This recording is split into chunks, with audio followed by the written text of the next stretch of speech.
Thank you for listening to the show on Really Big Something Channel.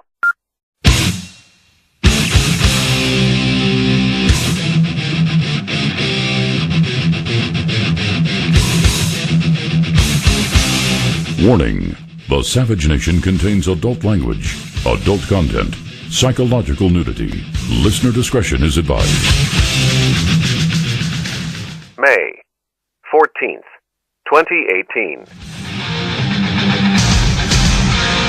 And now, America's most exciting radio talk show, The Savage Nation, home of borders, language, culture.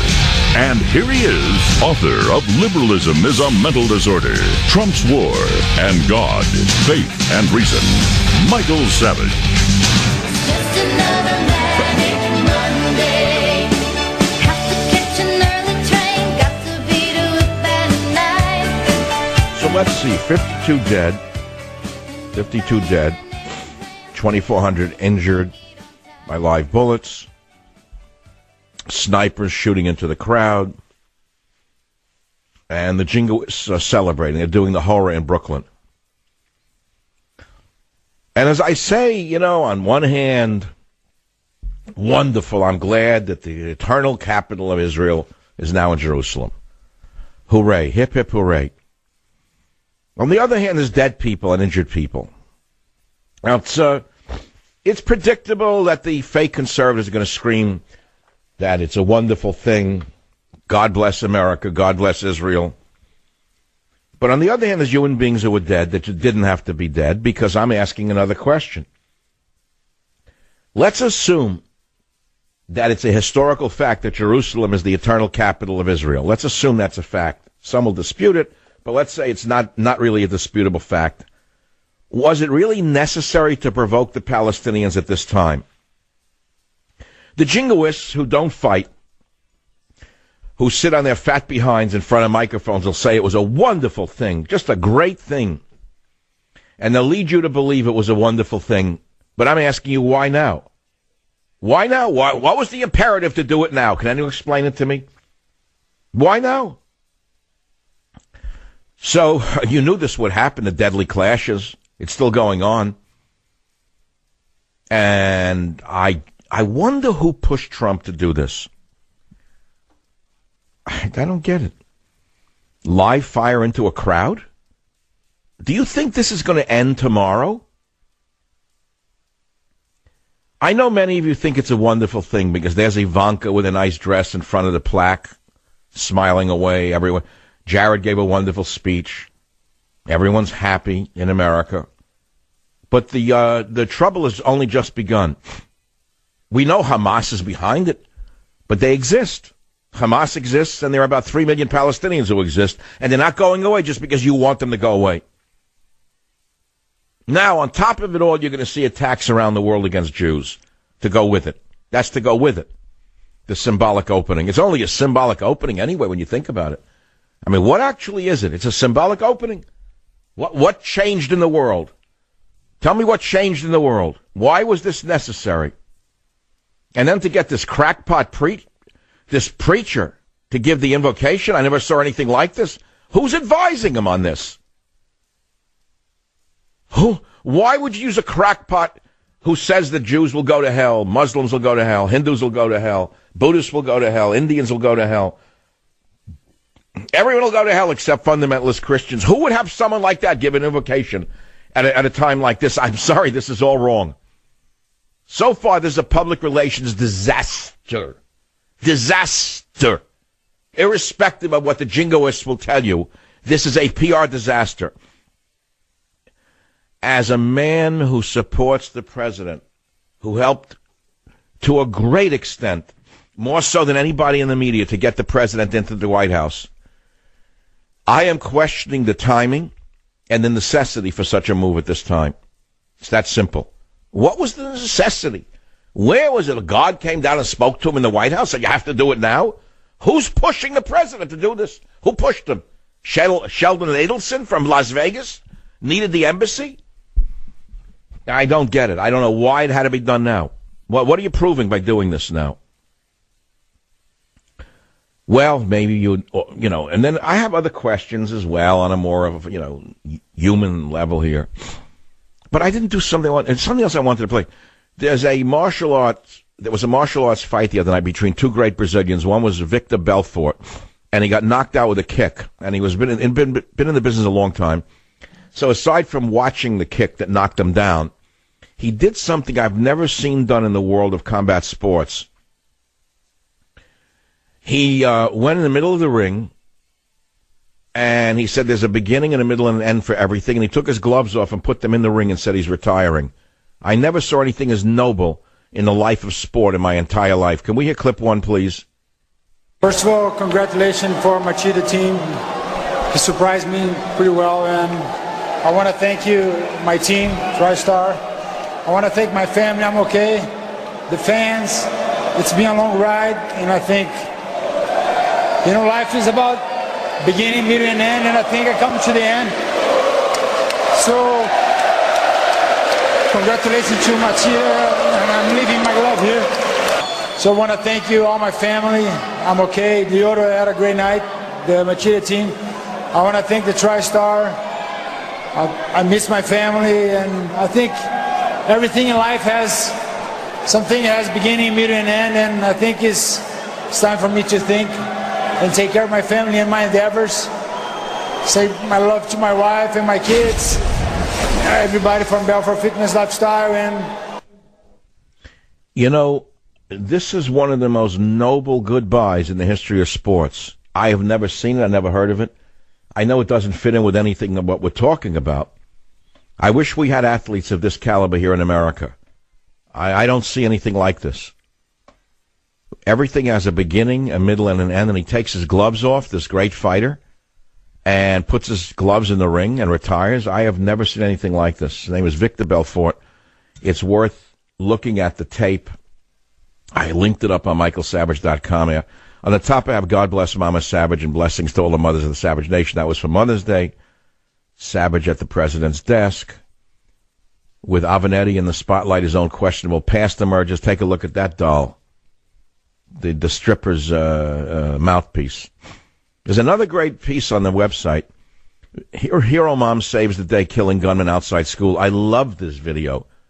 It's in Brazil, and a group of middle-class mothers and children are in front of a school at the end of a day, and a gunman comes up with a gun to try to hold them up.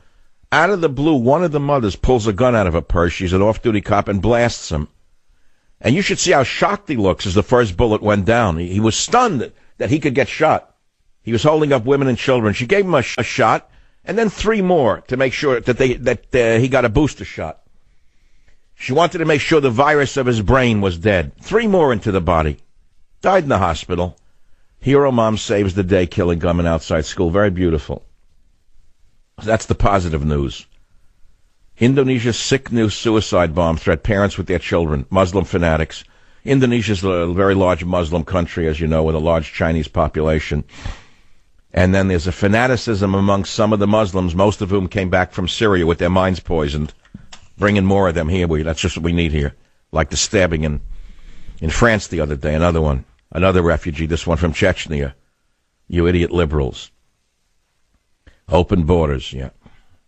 Anyway, these are some of the topics, if you kind of want to talk about these things. I also asked you if you're an actor or a comedian.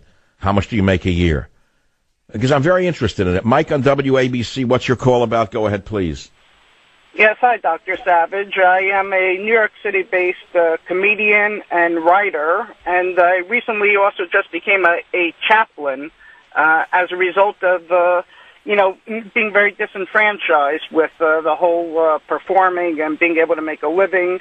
It appears in the comedy world now you don't get rewarded for originality or having a unique voice, and I became very disenfranchised, so I look for other means of making a... How much does an average comedian that you know make a year, in plain English? It varies tremendously, but in a comedy club on a weeknight in New York City, a performer makes $25 a show. 100% serious. $100 if they're a host, and on a weekend they'll make $75. You know, and I think some of them are. And the gangsters who own the club make a little bit more than that, I assume. The gangsters who own the club and sell the booze. We could only hope, you know. But even $25 a spot, I feel a lot of the performers are still getting overpaid. So. Oh, now I can see why you're a good comedian. All right, so they don't get paid very much. What does an average actor make in L.A.? What do you think they make? I'm in L.A. once in a while. I'm going to be there, I think, Sunday for about a week. I have a home down there. I don't go there often enough. I like L.A. There's a certain vibe in the streets that I like. The restaurants full of phonies. The poseurs are worse than San Francisco's North Beach. Whereas in North Beach, they all pretend that they're communists and they're all great geniuses while collecting crazy checks. In Beverly Hills, the restaurants are a little different. Everyone pretends they're a famous writer, producer, agent. They got a deal pending, a deal working, a deal's about. Everyone screams in restaurants about the deals they have. There's no deals. As you well know, anyone who really has a deal never talks about it in public. Never. As someone who knows deals, I never talk about my deals in public. You have a private meeting somewhere where no one can even listen in your house or somewhere in a quiet place and no one knows you. But the guy's boasting about the deal, you know he's a phony. But that's one of the reasons I love L.A. is to go down there and listen to the phonies. It's a pleasure. And so, I mean, you know, what's real and what's fake? I'll let you decide. So let's take the calls. Chase on KLIF. Chase, line 1, what's on your mind? I was going to say that I feel sorry for those protesters. You know, now they won't be able to strap a bomb to their chest and blow up a busload of innocent children. Chase, I can't understand a word. Please start again. I said I feel sorry for these protesters. Now they won't. You mean the Palestinians who are getting killed? Yeah, because I don't want to. You know, now they won't be able to strap a bomb to their chest, blow up a busload of innocent women and children. Well, so what? What's the answer then? To kill all the Palestinians? Well, you know, their own people don't want anything to do with them. Jordan doesn't take them in. Egypt has a wall taller than Israel's. Chase, listen, we've all been around long enough to have heard every possible argument on the subject. I remember 30 years ago I was told that they're not really Palestinians and all the Jews are really Palestinians and that Judea and Samaria are part of Israel and they're really Jordan, nobody wants them. So what's the answer then? Tell me the answer. They've got to assimilate somewhere else. Where in Brooklyn, L.A.? They have Israel. Bring all 3 million of them to L.A. Maybe they could assimilate into L.A. No. See, that's why they don't assimilate into Israel. Same exact argument. But what is the answer? See, today is not a day to celebrate when there are so many deaths. That's what I'm trying to say. That's all. You have heard this outrage over. No, yeah, I am outraged over all the deaths. A sharpshooter shooting into a crowd is nothing to be celebrated. You could write that one down, and you could put it down as the 11th commandment of Michael Savage. I'll read you all the other 10 commandments. Number 11 is don't shoot with sniper rifles into a crowd. That's number 11. Very bad precedent because it now justifies the most heinous behavior you could ever imagine on the part of the Arabs. Whatever they want to do now, they'll use this as a justification. And if you think it's going to be limited to Gaza, you're crazy. You're going to see it in Brooklyn, San Francisco, Los Angeles. You'll see it in Brussels. Now you're going to see horror that you've never believed, and they're going to do it in the justification that they have the right to do it. This is what I'm trying to say to you. Violence begets more violence. Violence never begets peace. Never. I'll be back. Thank you for listening to the show on Really Big Something Channel. May 14th, 2018.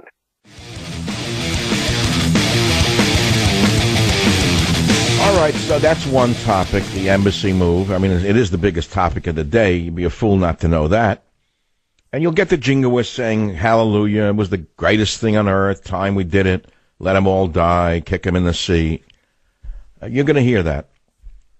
Or you'll say Hamas provoked. What did you expect Hamas to do?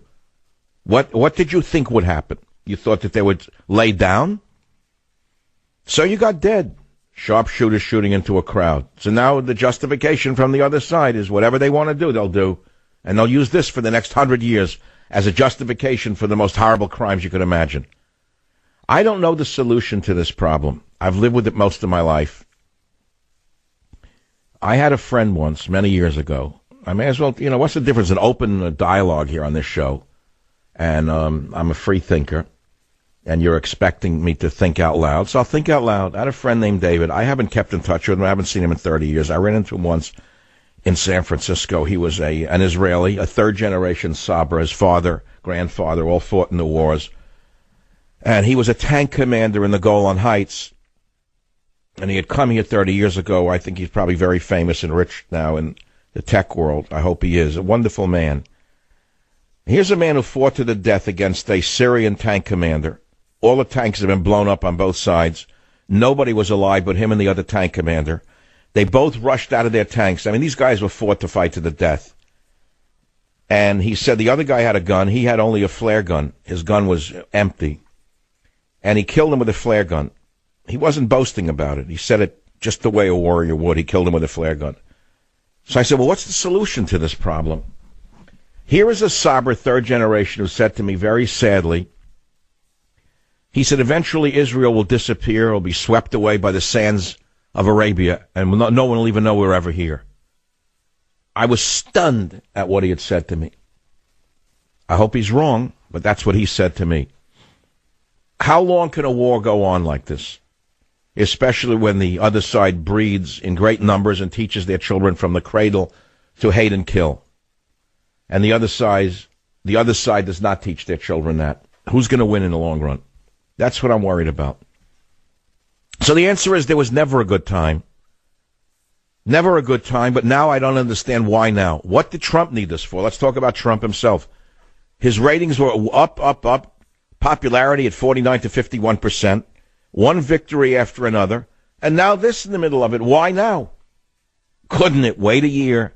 Couldn't it wait 6 months, 9 months? Couldn't it wait till after the midterm elections? Who the heck advised them to do it in May of this year? Who was the idiot? Who was the moron who advised them to do a thing like this at this time? I want to know. Why now? Let's just talk about timing. Why now? Why was it so important now? Is there someone in the audience who knows mysticism? Who knows the history of God, something I don't know? Who could tell me it's somewhere in the books, the holy books, that it said it had to happen on the 18th of May in the year 2018? It had to happen now. Show me. Show me where it says that it had to happen now. I want to know. That's all. Join the Savage Nation. Call now, 855-400-SAVAGE, 855-400-7282. Savage. Thank you for listening to the show on Really Big Something Channel. Baby, baby, long to kiss you. Stitches on his Baby, arm. baby, say you want me 2, 3, 4, 5. You're my favorite number. He was great. All right, welcome back to the Savage Nation. Just a little side note. What do you think of the most popular baby names in the U.S. for 2017? No, it's not Muhammad, thank God. We're not in England. Liam and Emma lead top baby names in the U.S. for 2017, which is very interesting to me. For the fourth year in a row, Emma was the top girl's name. It's like an old name, Emma, right? And for boys, the number one name is Liam. That's an Irish name. Noah is the second to claim the top spot. Noah. 1,000 most popular baby names each year. When it came to girls' names, Emma was followed by Olivia, old name, Ava, old name, Isabella, old name, Sophia, old name, Mia, old name, Charlotte, like Deep South, Amelia, Deep South, Evelyn, and Abigail. This is an interesting trend when you think about it. These are very interesting names for babies, and they're kind of antique. It's like Gone with the Wind, the girls' names, right? And then the boys' names like Liam. Isn't Liam an Irish name? Liam. Was that for the actor? I don't think so. I didn't know we have that many Irish immigrants. It's an interesting thing, just a little popular thing here. Other trends last year included the rise in the name of Melania for a girl. That's nice. Poor girl, she's in the hospital for the week. Very interesting. A lot of new parents are using Hispanic names rather than trying to pick more Anglified names. So Sophia and Ariana became more well-known. Spanish-speaking countries, blah, blah, blah, some beyond him. All right, whatever. Who knows what people name a baby? I don't even want to get too personal on this issue, but look at the poor babies. I look at them and now I see babies in the mall. I get sad. I think of the world that they're living in, the brainwashing. All I could think about is the degenerates in the school system. Whenever I see a baby, I see a pure thing, a pure human, and all I think about the degenerates in the schools waiting to get their mitts on them and brainwash them, and what they're going to be thinking by the time they're 10. The degenerates and perverts that took over the school systems. That's what I think when I see it. Pardon me, that's my viewpoint. So let's go back to the promised land. I love the word promised land. What's the other word? What's the promised land, the holy land, the chosen people I like the best. The chosen people. Let me tell you about the chosen people I've met in my life. I wouldn't have chosen them for the... I tell you what I would have chosen them for, some of them. Chosen people. Okay, here we go, the chosen people now. Shooting with sharpshooters into a crowd.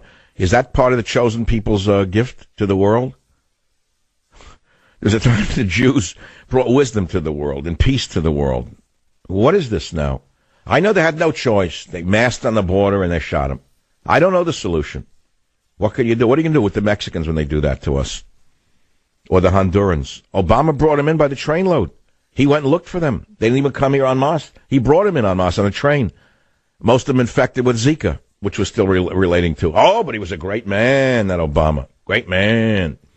Great man. Not a scandal around him. Not a scandal swirled around his pant leg. Because they own the media. So what are we going to do when 10,000 Central Americans mass on our border? Shoot them? Use the Israeli method?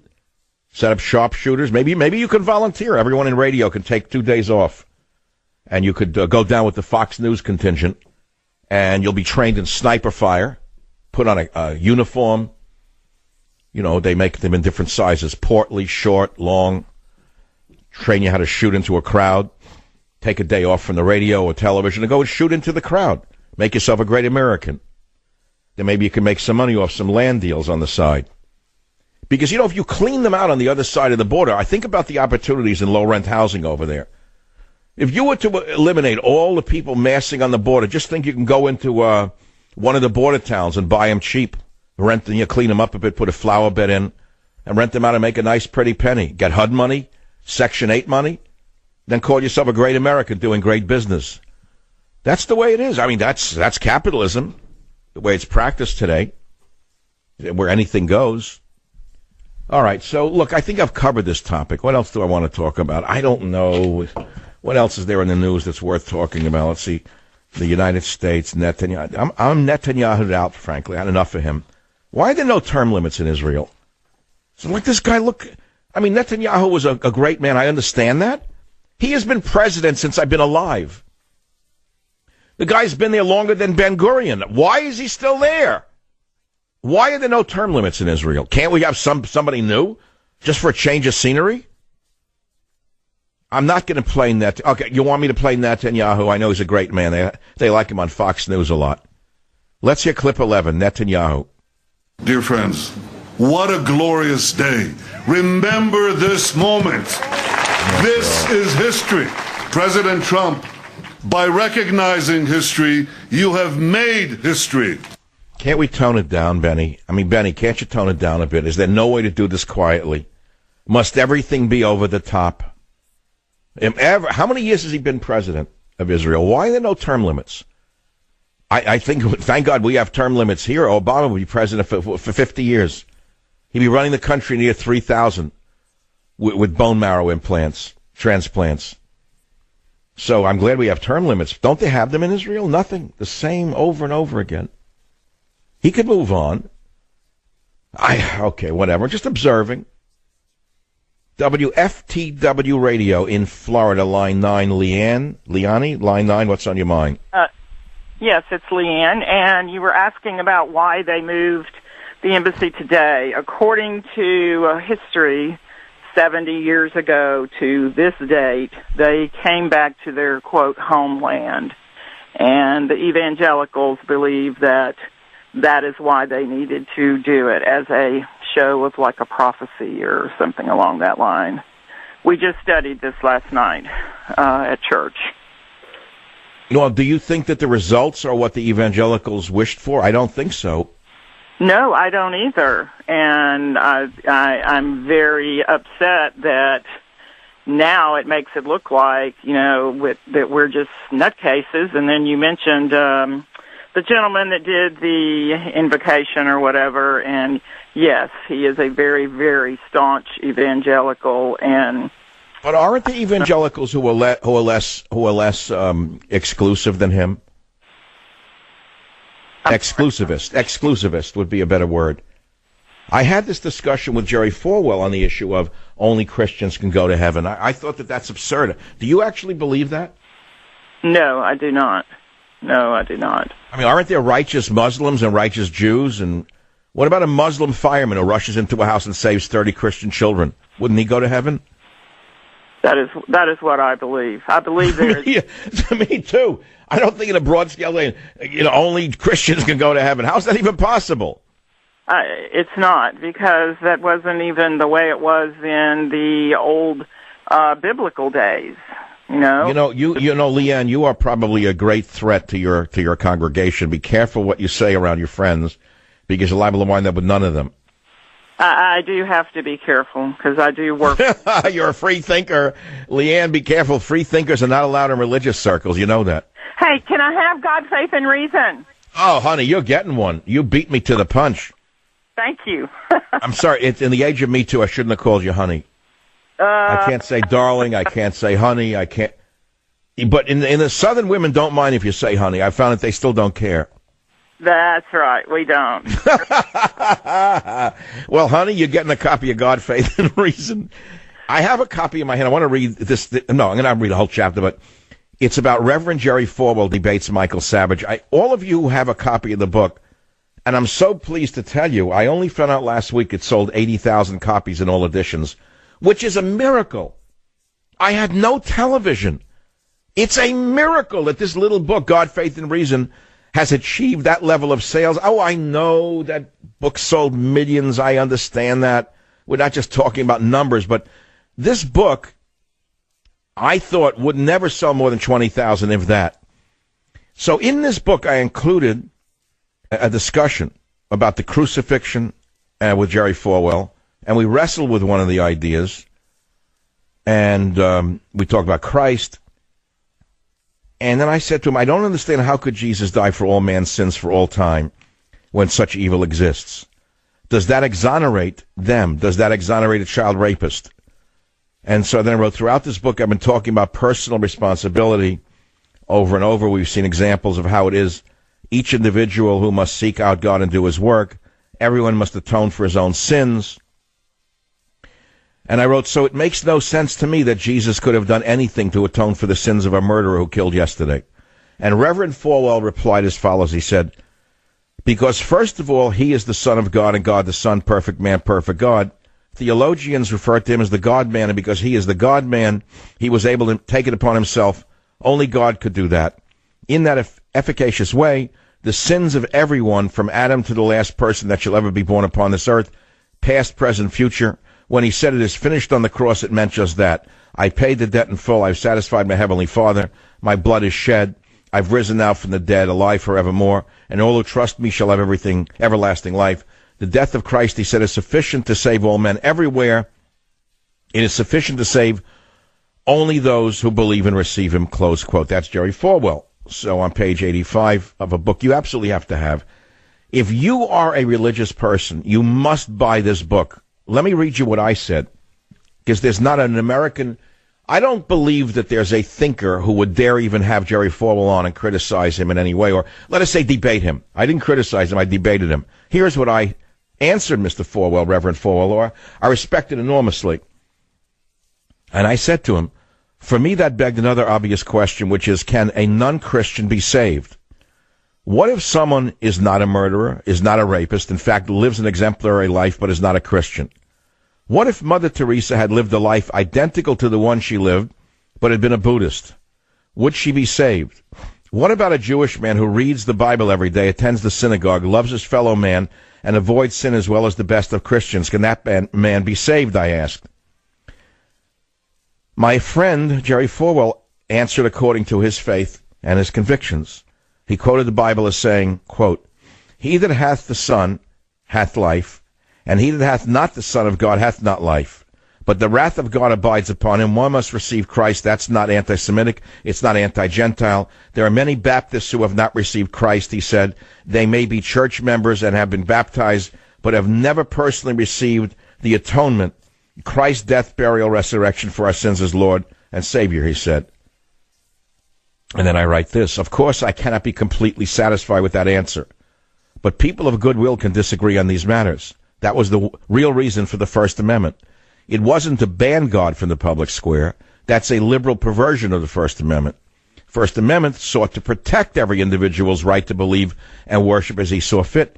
The founders believed that because no one can know the answers to these ultimate questions, every individual has an inalienable right to decide for himself what the answers are. He cannot be forced to go against his beliefs by a national religion. That's what the First Amendment and the inalienable right of conscience it protects really means, I write. So, my friends, I really believe if you are a religious person or a person who wants to know the answers, seeks the answers, but is willing to explore the answers, I'm asking you to please share a copy of God, Faith, and Reason with someone who does not have that book. Join the Savage Nation. Call now, 855-400-SAVAGE, 855-400-7282. Savage. The Savage Nation is sponsored by Swiss America, the only company I trust with my financial future. Call 800-289-2646 or SwissAmerica.com. Thank you for listening to the show on Really Big Something Channel.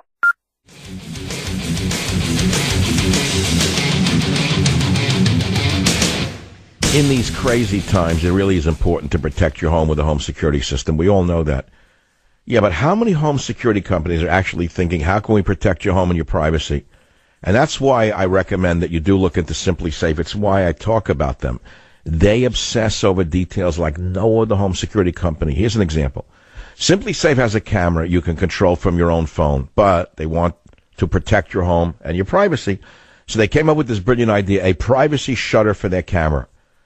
Now, Simply Safe wanted you to be able to hear the shutter click so you know it's closed. They wanted it to have a light on it so you could easily tell when it's on. And they needed it to work for the entire lifespan of the system. So Simply Safe got to work testing different metals and hinge designs for months and months. And what was the result? An effective home security camera with a thin, lightweight aluminum privacy shutter that will work every time. It's that kind of attention to detail that sets Simply Safe apart and keeps your family safe. It's not just home security with Simply Safe. It's home security done 100% right. Check out Simply Safe today by going to simplysafesavage.com. It's a special website just for you. That's simplysafesavage.com to learn more about Simply Safe today. Write it down and go on to it, simplysafesavage.com. Well, here we are. White House on protested deaths. Israel has the right to defend itself. And 50 dead, hundreds and hundreds wounded. And Mr. Shah, White House Deputy Press Secretary Raj Shah, they're getting smart in the White House when you think about it. Like a person of color. He's unassailable. They didn't know what to do with him. Raj Shah was up there. No matter what they said to him, he took it. They couldn't. Why did they rip apart poor Huckabee Sanders, a woman? Him they're afraid of. They're such robots. They're such sheep, the people in the press. So no matter what he said, they couldn't get near him because he's a third world looking guy. Raj Shah, I love it. They're getting smart finally. Don't put a white male up there as a pinata. So he gets up there and he says, the responsibility for these tragic deaths rests squarely with Hamas. Hamas is intentionally and cynically provoking the response. That's all. No one said anything to him. Now, if she had said it, they'd attack her dress, her hairstyle, everything you could imagine. Yeah, getting very... Where'd they get Raj Shah from? It's like an outsider they brought in. I love it. I never met him like I was there. He wasn't even in the waiting room. Nothing. Terrific. Terrific Raj Shah. They can't touch him. He's like Teflon. The Teflon Don. No matter what he says, they didn't raise their big mouths in the press. Why? Because they're like sheeple. They figured they'd be called racist if they did. Join the Savage Nation. Call now, 855-400-SAVAGE, 855-400-7282. Savage. Thank you for listening to the show on Really Big Something Channel.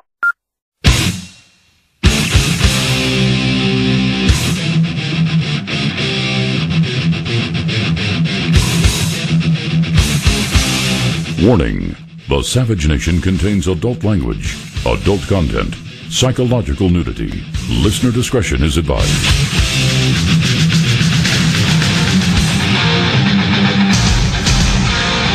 And now, America's most exciting radio talk show, The Savage Nation, home of borders, language, culture. And here he is, author of Liberalism is a Mental Disorder, Trump's War, and God, Faith, and Reason, Michael Savage.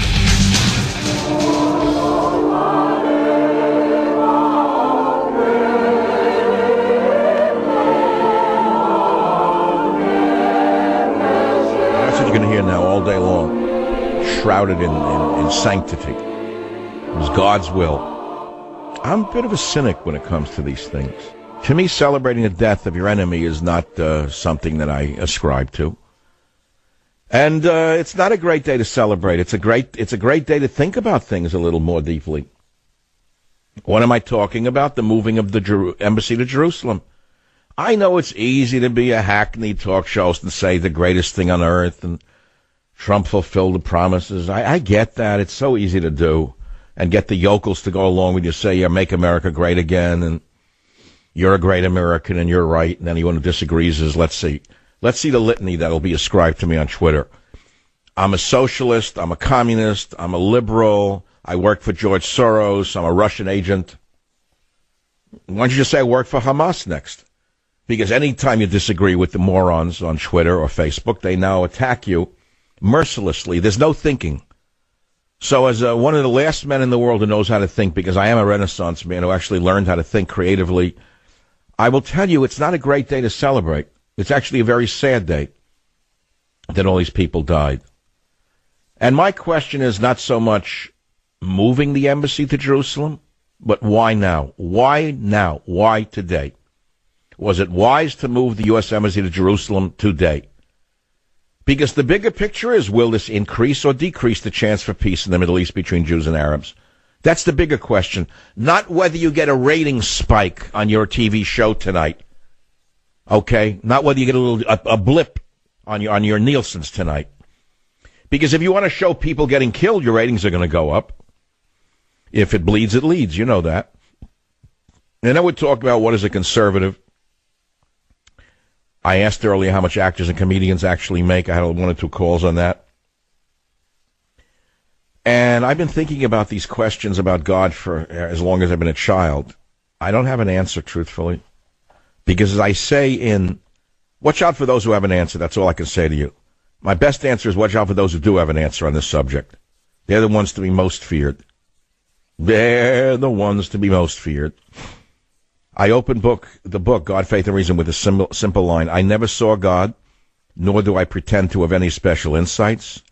What you will see in this book are snapshots of God, not a complete film. And when I read that to Vice President Pence in his office, he gave me a pen. He asked me to underline those 2 lines, which I was quite surprised. And he said, please initial those 2 lines, because he's a very religious man. And I think he wanted to save the book I gave him and maybe put it into the vice presidential archives as a day in vice presidential history that I, Michael Savage, the author, was there. So you got to understand I hold a very special place in the society, in the world of radio, and also in the world of thought and literature. Despite what the detractors may say, I'm not an ordinary man. I'm an extraordinary person with extraordinary insights and extraordinary ability to express them, and I know it. And I'm not going to sit here like Mr. Humble and say I don't know it. So as I sit here, I say to you, it's not a day to celebrate. You don't celebrate deaths. If you do, then what does it say about you? That make you a chosen person to celebrate the death of your enemy? Let's say you're a fanatical Jewish Orthodox person you're celebrating today. Then you're violating your own religion. Because your own religion teaches you not to celebrate the death of your enemy. I don't know if you know that. But you have to be scholarly in your own religion to understand that you don't celebrate the death of your own enemy. How's that? I guess that's something very important to know. But I know what's going to come. I know by tonight already, by the time the night falls already on Fox News, it'll be hallelujah all night long. Hallelujah! Hallelujah! Do the Haftarah. Do the Hatikva. All right, let's take the callers. No one agrees with me. Everybody disagrees with me. Now I'm an enemy of the people because I say it was not a good thing to do today. What if it was done after the midterm elections, for example? What if they had moved the embassy in November of this year instead of today? Why today? I know what the date signifies, but why couldn't we think about the midterm elections, which are very important to us in this country? Why couldn't the embassy have been moved in November? Why today? What was the imperative? To prove what to who? KSFO, Marge. Let's keep this to 30 seconds or less. Go ahead. Marge, go ahead. Your opinion counts. Dr. Michael? Hello? Oh, here we go. I swear I'm going to start breaking things. Dr. Michael? You're on the radio. Say something. I can't.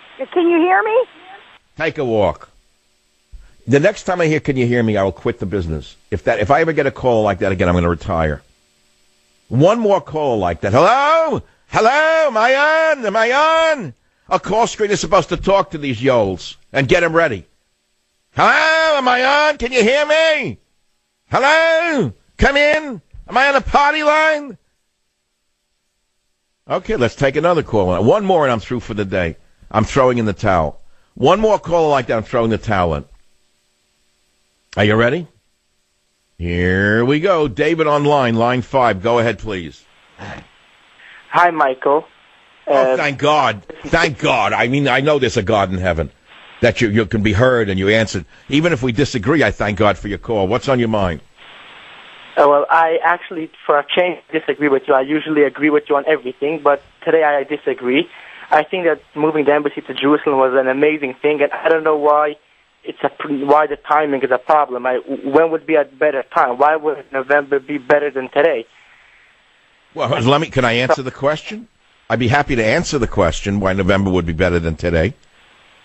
Because what happened today will be remembered right through the midterms. It will not be good for the Republicans, who will be seen as warmongers.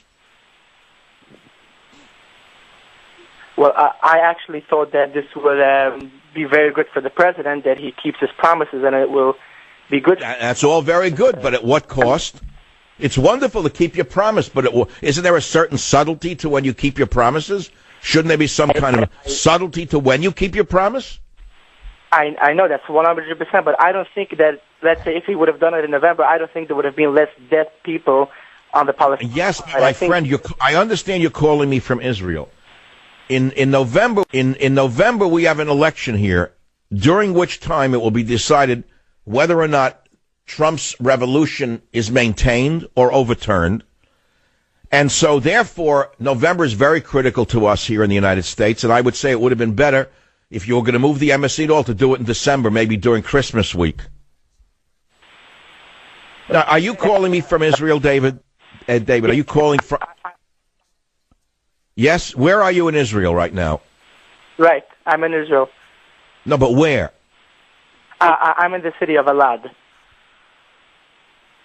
Elad. Okay. What is the mood in the streets right now? Are people happy with the deaths on the Gaza border? I'll be honest. I'm an Orthodox Jew, so I'm not in Jerusalem. But with the crowd that I'm next to, everybody's very happy about it. Yeah, well, you live in your own bubble, your own world. You live in another time, in another zone, another space. I understand that. And while I respect that, we also have to live in the secular world and the political world, or else there'd be no Israel altogether. Do you realize that it was not for politics there'd be no Israel? And so, therefore, political decisions are critical to the survival of America and Israel? That's what I'm trying to say, David. And I respectfully disagree with you as to the timing.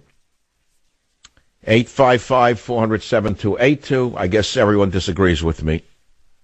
This is what happens. This is the way it is. I'm willing to put up with it. I thought people could think, but no, there's no thinking, no thought. Whatever. That's the way it is. What else is in the news? I don't like this story. Melania Trump undergoes kidney surgery. She's one of the most wonderful people on the planet. I don't know what happened. I can't. How do you figure these things out? How do I know? We're not talking about a kidney stone here, are we? Treat a benign kidney condition. Embolization procedure at Walter Reed. God knows what it is. You know, you think we're ever going to know? She went into the hospital today? Well, this is a something that we should all pray for her quick recovery. I mean, this is for real. She showed no signs. None whatsoever. Surgery comes just a week after Mrs. Trump announced her official platform to improve the well-being of children through her Be Best campaign. You can't figure this out. I don't know how are you going to know what it is? She's the most elegant first lady America's ever had. A great all-around ambassador. Everyone loves her but the lowlifes in the media who are jealous of her, especially the ugly, stupid women in the media who couldn't hold a candle to the dog droppings on the bottom of her shoe. Woman speaks 4 languages, wonderful, elegant person. I mean, I hope she gets better real fast. I don't know what the heck is wrong there. There's a pop-up now. What else is in the news? Nothing. Nothing else in the news. Nothing. There's absolutely nothing in the news other than war and peace, corruption, degradation of the human spirit, con men posing as conservatives every day of the week, selling you a bill of goods that's fake. So all I got to do is say certain key words and you respond to it. And anyone who disagrees with it right away, we're working for George Soros and we're communists or liberals. This is what they've gotten you conditioned to do. I don't think this country can ever survive this phase of polarization. I do not believe this country can survive the polarization we have living through. All right? You disagree with anyone on the conservative side now. You're a communist, socialist, liberal, George Soros pays you, you're a Russian agent. There's no thought anymore. As a man who grew up in the golden age of reason, educated in the classics, I have a classic education. Even going back to the undergraduate days, I had a classical education at Queens College in New York. Our curriculum was based upon the 50 great books from the University of Chicago. Do you realize how sick the university had become? That there's one university that wants to remove, in the English department, all literature written by white males. Do you know how sick it is? They let in people who never, ever would have qualified for college when I went into college. They couldn't even get into college. The most they could have been was probably someone who filled the vending machines. Now they became full professors of nothingology, and the first thing they want to do is tear the university down and rebuild it in their own image, and their own image is quite foul. I mean, people who stuff candy machines are not necessarily bad people, but now they're running English departments across America, so they're recommending they get rid of all books in the curriculum written by white males. This is called cultural destruction, cultural Marxism, and it's got to be stood up to. But that's a topic for another day. I'd really rather, when I come back, continue to talk about Israel. I think it's the only topic worth talking about today. And you can misinterpret me if you want. You can slam me on Twitter if you want. It doesn't really matter to me. Here is my main point so you don't get it wrong. Even if you agree that the eternal capital of the Jewish people is Jerusalem, my question is why now? The timing was wrong. It was wrong for us in America politically, because this will continue to weigh on the Republicans come the midterm elections. That's my position. I shall return. Join the Savage Nation. Call now, 855-400-SAVAGE, 855-400-7282. Savage. The Savage Nation is sponsored by Swiss America, the only company I trust with my financial future. Call 800-289-2646 or SwissAmerica.com. Thank you for listening to the show on Really Big Something Channel. Hello, Dallas. Hello, Houston. Hello, San Francisco. We're in the third hour of the Savage Nation. Today is a momentous day in world history. Embassy was moved. Jerusalem. People are dead. Sharpshooters shooting into a crowd. Don't overlook that part of it, please, if you don't mind. What if it was the other way around? What if Palestinian sharpshooters on the other side of the border in Gaza had targeted Jews and shot them? Tell me what would be going on today. I mean, either you're willing to see things for what they are or you can't see it all. It doesn't matter what you think. What I know is a little different than what you think. In America, we have an election coming up in November called the midterm elections, during which time the future of America will be determined. And Trump was going up in the polls. This, to me, looks like a bad move at this time. So even if he fulfilled his promise to the Jewish people, I don't think it was very good for the Republicans in general. and for the midterm elections specifically. Why now? Who pushed him into this? KBET Las Vegas, Nancy, line 4. Go ahead, please. What's on your mind? Dr. Savage, I agree with you, and I'd like to tell you why. I am retired State Department. I have served in over 11 embassies around the world. Okay, I come from a different point of view. I'm not nearly as worried about our politics. I worry for my colleagues, my diplomatic colleagues, who have to work at these very dangerous embassies. I fear for their lives now. Not only that, I am so annoyed at how they went about and opened this embassy. It is an embassy in name only. The work will still be coming out of Tel Aviv until they build a new one, and that won't be for a long time, I'm sure, because it's very hard to build an embassy. So why couldn't they have just had a quiet ceremony, not advertised it, just kept it low-key? That's what I'm saying. Why did it have to be such a worldwide cataclysmic announcement? It's Why? embarrassing. And now my friends and colleagues, their lives are at stake. That's my concern. And well, but it won't affect people in radio and television. Oh, no. No, so they could sit up there and scream about how wonderful it is. But I see a different thing, Nancy. Nancy, but let's be honest with each other. Did you vote for Hillary or for Donald? I voted for Trump only because I would never vote for Hillary. But I swore the day I voted for Trump that I prayed to God that somebody much better would come along so that I would have a choice in the next election. So far, that has not happened. Who do you think advised President Trump to open the embassy with such grandiose fanfare? Oh, boy, that's a good one. From my point of view, I have a funny feeling it came from Trump. Just from my reference, my point of reference, that seems to me that's where it came from. He asked me as I sat on his desk, next to his desk, with my hat on his desk, should I go to Israel? He said it right to my face. Do you remember what I said on this show? I'll bet you don't remember. Well, when I come back, I'll tell you again what I said to the president when he asked me, should I go? Because it's an historic fact, what I said. Join the Savage Nation. Call now, 855-400-SAVAGE.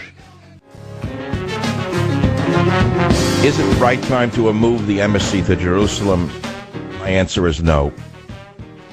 It's not the right time because it will affect the Republican Party and our revolution come November. That's number one. Another topic that I think we have hardly touched on is the issue of what is a conservative. I've defined it as borders, language, and culture. The culture that I refer to refers to the Bill of Rights and the U.S. Constitution. I think it's all-encompassing. And on the other side of the aisle are the liberals who see liberty as license that permits them to do anything that they want. Condoms to children. Criminality is a sociological problem, not a moral problem. Any kind of sex goes, even with an animal, and if you disagree with it, you're too judgmental. And so the cultural arguments that we used to have are no longer had anymore in radio. It seems that we've lost the ability to even argue on these things. But I do believe that they're important subjects to talk about because the root of all of these issues actually is biblical. Whether it's crime, welfare, or things of that nature, you're talking about a biblical viewpoint. And that's why you are seeing a move now towards destroying Bibles and attacking preachers and churches across America. Now it's verbal in America by the left-wing terrorists, but soon it won't be verbal. But let's stick to the topic that you want to talk about. Let's listen to Benjamin Netanyahu in clip 10. Again, as wonderful and as great a leader as he has been, I think his time has come, and I don't know why the Israelis have no term limits. I thank God we do. I don't know how a democracy like Israel cannot have term limits.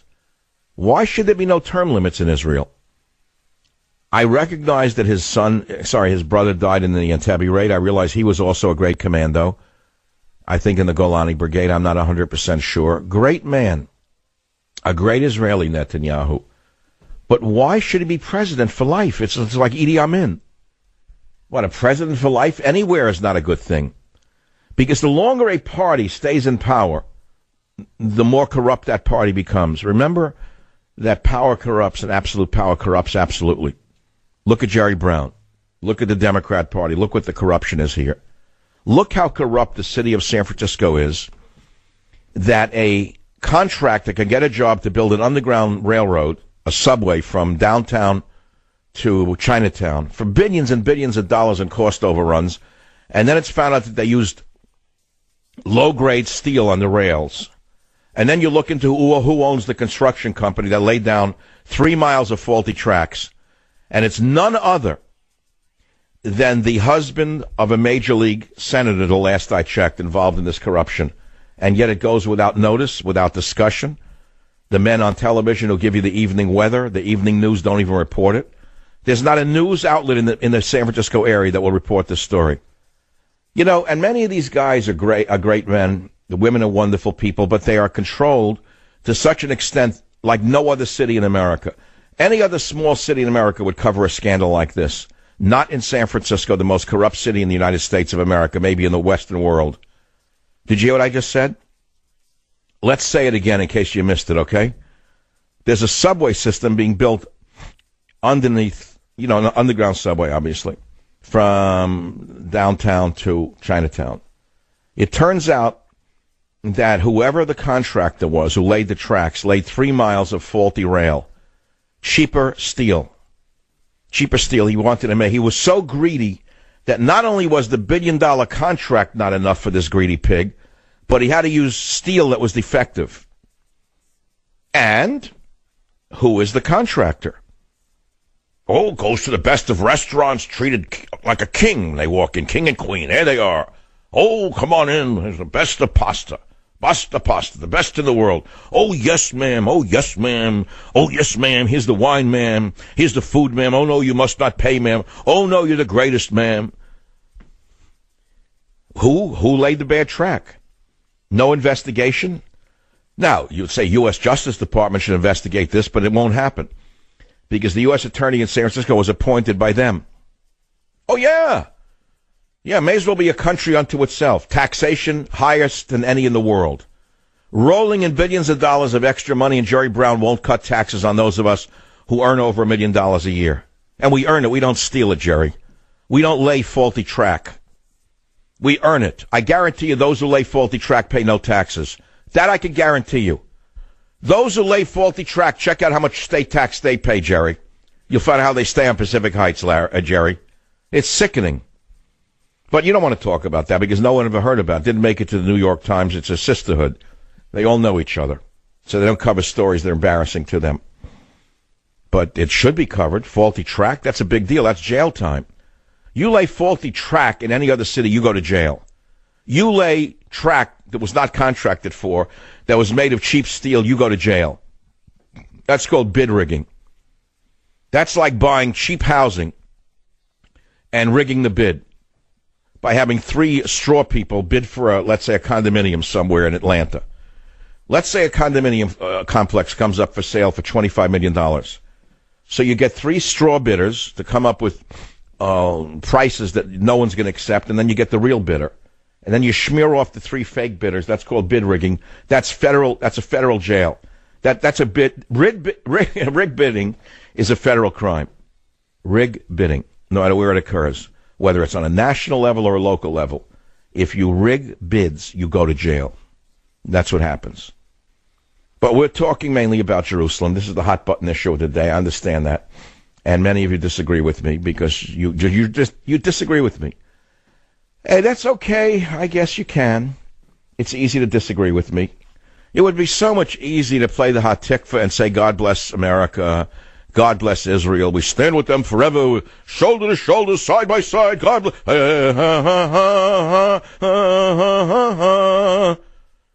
That's so easy to do. God bless Israel. God bless America.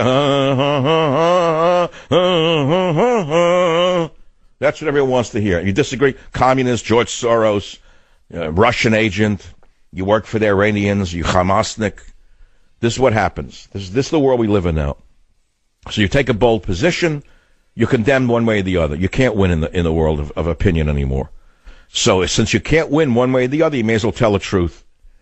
You may as well say it like it is. Since you're going to be condemned one way or the other, how much easier it is than to tell the truth. It is nothing easier than telling the truth. Because the truth is its own defense. It's really that simple. So I try to tell you that. That's the way I see it, one man's opinion. So here's my opinion in case you missed it again.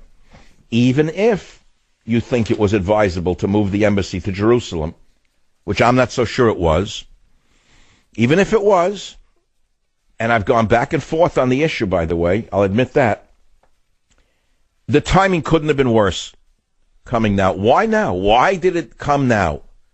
A man called and said because her pastor, a woman called, her pastor in an evangelical church said because it coincides with the birth of the state of Israel. All well and good for Israel, but I'm more concerned about my midterm elections than what goes on in Israel. I'm much more concerned with keeping control of Congress than I am with fulfilling the prophecy of the Bible right now. Let's fulfill the prophecy of the Bible in December. You could have moved the embassy quietly during the Christmas holiday, couldn't you? Could have made nothing out of it. You could have just cut a piece of halava in Jerusalem and said it was done. What did the whole world have to see this for? I don't quite understand who's advising. It wasn't me. Because if the president... All the president asked me when I was sitting at the desk is, should I go there? And I said, let me think about it. And within a few minutes, I said, no. I've thought about it. And I said, the move itself is controversial enough, Mr. Trump. And I said, you don't need to put yourself in the middle of the controversy. And am I glad I said it? I think he came to the same conclusion himself, by the way. It was just like a rhetorical question. But he asked me what I thought. And he didn't call me after 10 in a pair of pajamas. I was sitting in the office. And I had to think about it. I just didn't shoot my mouth off with a quick answer for ratings. I realized what was at stake here. Then the more I think about what I said, the wiser I think it was. Could you imagine if the president had gone there, what would be going on right now? Can you imagine what a grotesque error that would have been? I wonder what others would have advised the president about today. I can guarantee you there's someone who would have said you should be there. Because they wanted to be on the plane. After all, you bring cameras with you. You know what kind of ratings you'd get? Are you kidding? You tell the president, what do you care about him or the country? You know what kind of ratings you'd get if you were there? Wow. Think about that one. You know, having a schnapps there at the Wailing Wall, you couldn't do better than that. Very good for ratings. That's all that matters. All that matters is ratings, nothing else. Truth doesn't matter. Deaths don't matter. All that matters is ratings. That's all. It's a vicious business that we're in. Thank God I'm immune to it. I'm not immune to it, but you know, at this point, the audience is pretty stable. It's a stable audience, and when an audience has been with you as long as mine has been with me, they come to accept you even when they disagree with you. It's that simple, you know. They can disagree with me on this and not have to hate me for it, but that's my opinion. At least they know they're getting the unvarnished opinion rather than something polished for their approval. So you all disagree with me. There's nobody who disagrees with actually nobody who agrees with me calling the show today. Is there anyone who disagrees with me or agrees with me? Nobody. Everybody likes this today. They like the death of the Palestinians. I don't know. I would have thought that they would have gotten upset over it, using sharpshooters to kill people in a crowd. I mean, they are human beings. Aren't they human beings? They're not animals. They're human beings. Remember Shakespeare? If you tickle me, do I not laugh? If you prick me, do I not bleed? Dozens die in Gaza as U.S. Embassy opens in Jerusalem. Is there not a shred of humanity left in the radio business? Not a drop? Nowhere? No, not a drop of humanity left. Nothing. It's all gone. I myself am appalled by the violence. It's an enormous number of Palestinians killed and injured. No matter who caused it, it doesn't matter to me. It's terrible. It's only just begun. It has only just begun. It only began today. Sure, you can blame Hamas for sending the people to break through the Gaza border fence. You can blame them all you want, but what did you think would happen? Did you think that these people were going to lay down for this? You knew that they were going to agitate the population to go to the border. Why couldn't you have thought this through before it was done? Couldn't it have been done in December during the Holy Week of Christmas? And couldn't it have been done with just a quiet ceremony? a little nothing. Just move it, and that's the end of it. So this was meant as a provocation. If you want me to go a step further, I think I'll go a step further now. The more I think about it, the more I think it was meant as a provocation. That's the more I think about it. It was meant as a provocation. Almost as if to say, let's get it over with now. Let's have the war now. Let's just go for it. Let's just clean up the whole... Let's just go for it. It looks like a provocation to me. This is not defending their borders. This is provoking those on the other side of the border to break through your border so you could shoot them.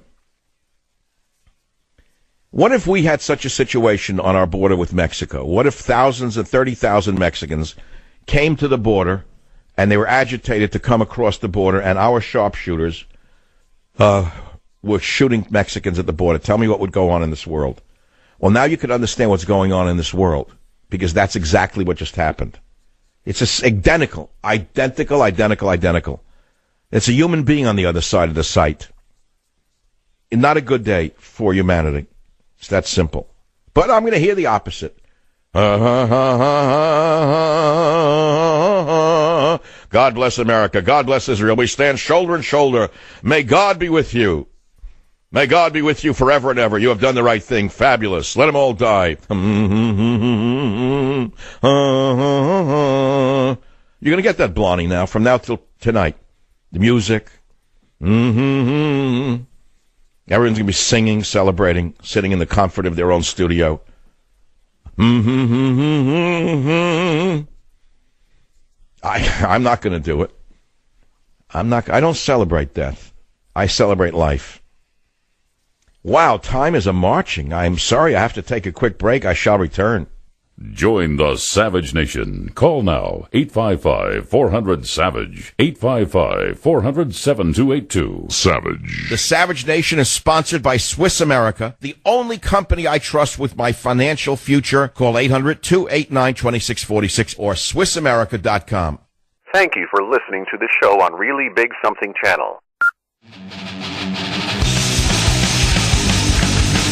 Well, as time comes to an end here on the Savage Nation, the latest count is very sad. At least 55 Palestinians killed and over 1,200 wounded. I have no idea why the Israelis would not use rubber bullets.